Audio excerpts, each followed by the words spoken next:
Yeah, Barry. Mr. Mayor, Question. two of my questions have almost been answered. Okay.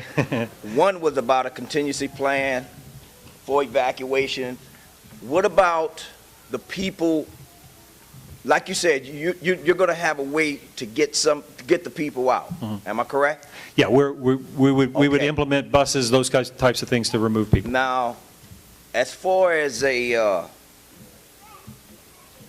system to alert the people, we do have the ability to use what we call the one-call system, where we can ring every number in the city of Morgan City.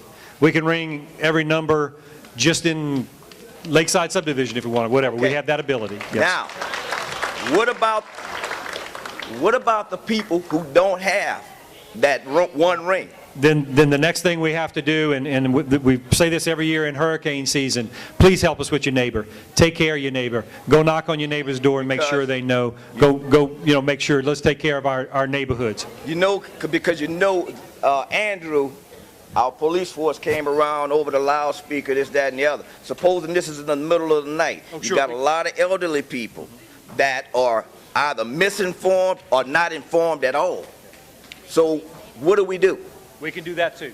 All right, we have the National Guard. We have a unit in Franklin right now, and they've got flyers already made up to deliver door to door in any area that we want to evacuate.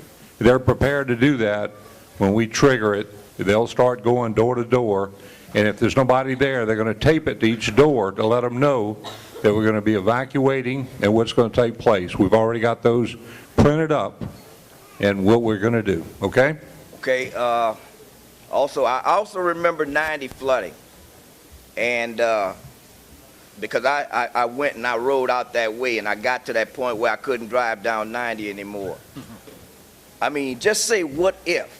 You know what I mean? If this water does decide it wants to come in here and we can't stop the flow. Right. What are we going to do? I mean, once this water gets in here, you're saying 3 days, right, Colonel? Right. Well, specifically, Barry, what you're talking about, 90 flooding, I think we all remember that for Hurricane Ike, which was very troubling. But the improvements that have been done in Franklin since Hurricane Ike, primarily done by the Levee District, wherever Bill is, primarily done by the Levee District, allows them to close those canals off, those routes for that. That's where that water came from. They're able to close those off now. They've got HESCO baskets along those. They've got protection to keep that water from getting out. And those numbers have been taken into consideration in protecting the flow of the highway. Okay, because I worked in these backwaters with Slumberjay on these inland rigs and all, right? So I understand exactly what you're saying about how this water flow back up in here, but there are a lot of canals and little things back up in there that this water's going. Every day we talk about there's a lot of places for it to come. We're completely ringed by levees on the other side of the Atchafalaya River. I've worked all along. We've completely ringed by levees there, and we've not had water overflow there. When you get to the other side of the Calumet Cut, if by some chance Highway 90 would get flooded where it did before, you can go over the old road, which is on the Tesh Road, 182, right, which is at a 13-foot level, and that won't flood. It has never flooded in 150 years. Okay. I mean, the only thing is I just want our citizens to be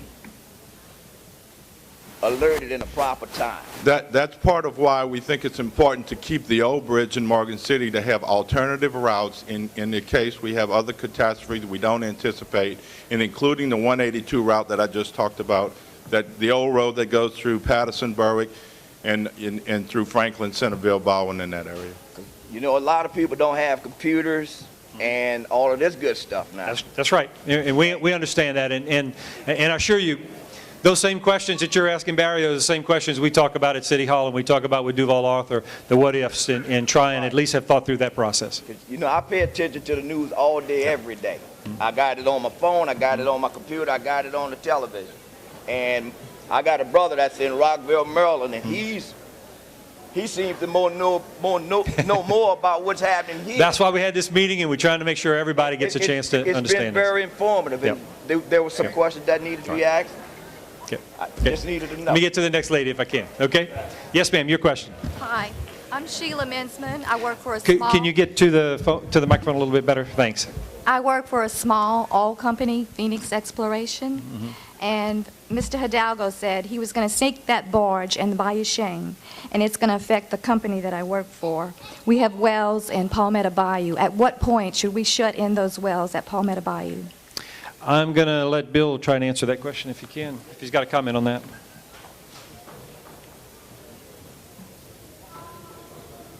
I'm sorry, your question again, you have Okay. some wells where? Palmetto Bayou. It's near Bayou Pension. It's near Bayou Pension? Correct.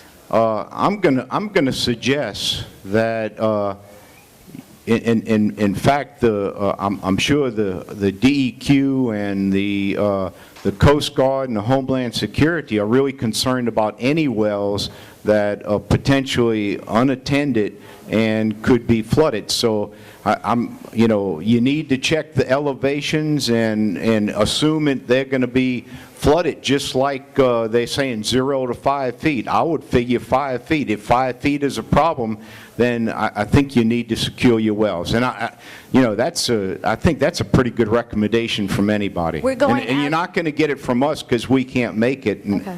and I think that's in Terrebonne Parish, and I think you Correct. need to check with Terrebonne Parish and see what they're recommending, because we cannot enforce Terrebonne Parish, or we cannot recommend what to do in Terrebonne Parish. Okay, I have another question. At what water level will you stop the flow of small outboard boat traffic in the Atchafalaya? That's going to be up to the commander. Commander Welborn from the Coast Guard is here, so let's let him answer that. Okay. Hi, good evening. You're asking about small boat traffic in the Atchafalaya. Correct. We have 2 trigger points on the Atchafalaya in the downtown Morgan City area that will shut the Atchafalaya in. One, pardon me, is current. The other is height. Currently, we have on our home port page a marine safety information bulletin that shuts in the Atchafalaya at those 2 trigger points. The current is 3.5 knots. The river height is 7.5 feet. Okay. So that's based in concert with not only the hydrologist, it's based in concert with, we touch base with the American Waterways operators, we touch base with GEICA, we touch base with all the waterway users in the local area to discuss with their experts the most prudent measurement to put on that. We also discussed with the railroad bridge what they felt was appropriate. So 3.5 knots, 7.5 feet. We're at 6.9 now, aren't we? Correct, we're at 6.97 foot, and we're coming up about 2 to 3 inches per day. So within a half a foot of closing down the river for Yes, traffic? ma'am. For all traffic? For all commercial traffic, yes, ma'am. Even small 22-foot? If it's a commercial vessel, we're closing it in. Okay. Thank you. I'm sorry. Go ahead. I also wanted to pass along, thank you very much, Mr. Hidalgo.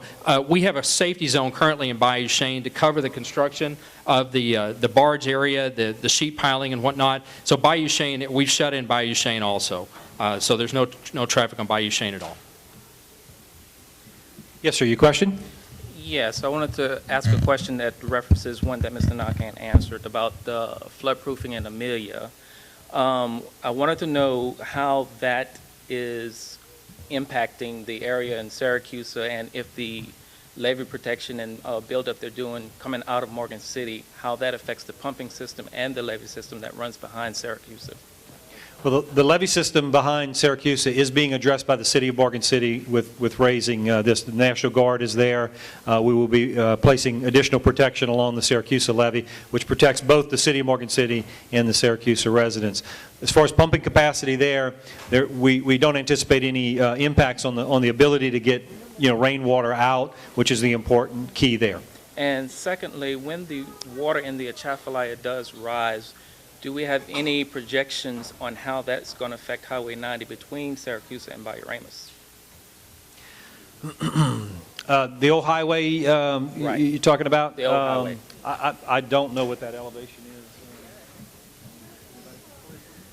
is. It's going to get close to that. It is going to get close to that that roadway. It's not yes. that far now. And Paul, maybe that's something the parish can take a look at and see if there's anything to be done about that. Okay.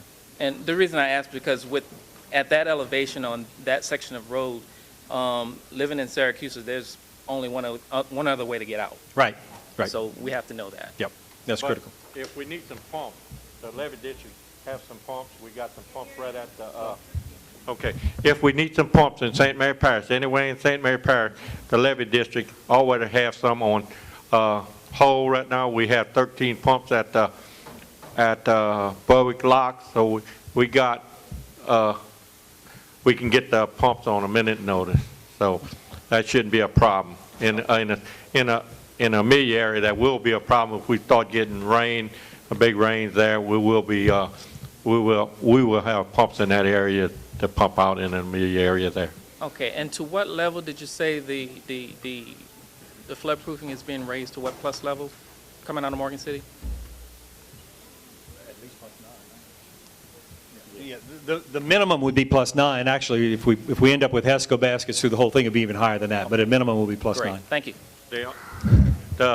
Morgan City also took in consideration from the track to the pumping station also. We had a little concern about that, but they took consideration. They're going to take care of that also in Syracuseville.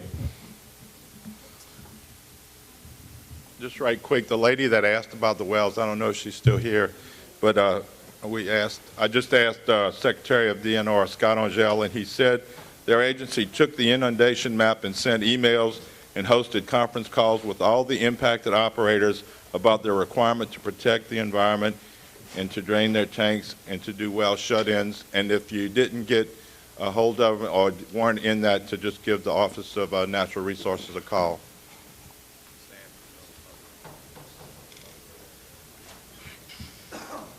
Okay, yes, sir, your question, please. Yes, my first question is about the Avoca Islands.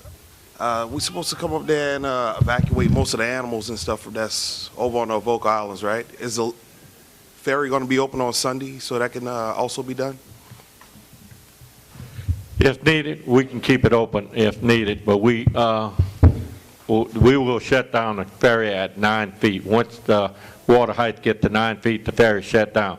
I didn't call a mandatory evacuation of all livestock in that area, in the Amelia area. We're asking anybody that got production or anybody got anything to do a business on the island, like Clico and stuff like that, that they put a vehicle on Avoca Island.